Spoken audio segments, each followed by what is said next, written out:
The next stage of the aggregation pipeline that I want to show you is the project phase. Now the project phase lets you reshape the documents as they come through the pipeline. It's a one-to-one stage of the pipeline. So for every document that comes into the project phase, one document will leave the project phase. You can do things like remove a key, you can add a new key, you can reshape the keys, and by that I mean that you could take a key and decide to put it into a subdocument with another key. There's also some simple functions that you can use on the keys, things like to upper and to lower. Well, this will make a value all uppercase, and this will make a value all lowercase. These can be useful if you want to standardize the values, so you can then do some grouping on them if there's some mixed case going on in the values prior to grouping. You can add something to the value. If it's an integer, you can add 10 or 20 or 1 or 2. You can multiply by a number.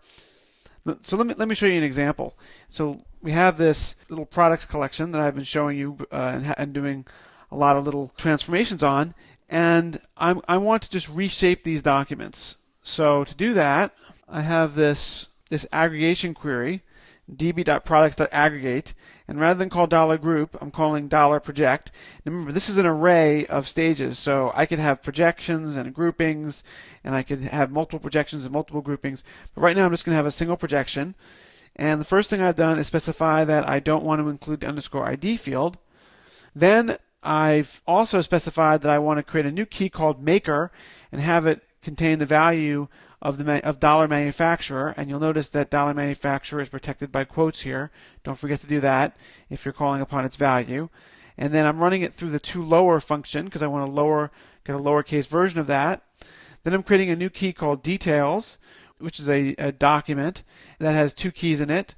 One is a category, which is the old category from the document. The other is the price, which is using the multiply function and is multiplying, and you'll notice this is an array right here. It's multiplying the price times 10.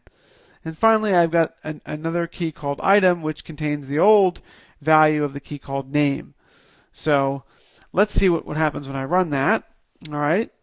If I run that, I'm going to get a result that looks just like this. I've already run it.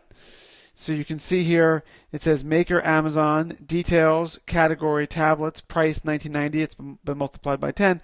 And finally, item Kindle Fire.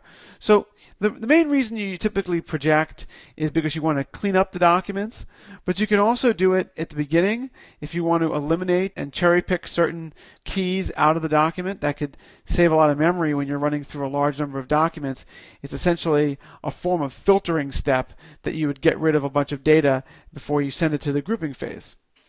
Okay, it is time for a quiz.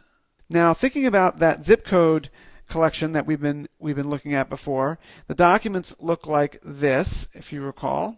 And I'd like you to write a aggregation query that has a single projection stage that will transform the documents to look like this.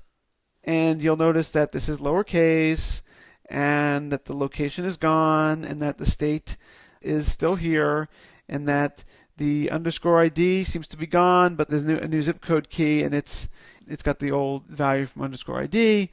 And for the purpose of this query, just so that the quiz checker can get it right, make sure that if there's anything you're going to do with the underscore ID field, that you specify that first in the aggregation query, and everything else should appear in the exact order it appears in these two documents, since that is the order it'll create the results in. So you need to do that just to get the answer right. Okay,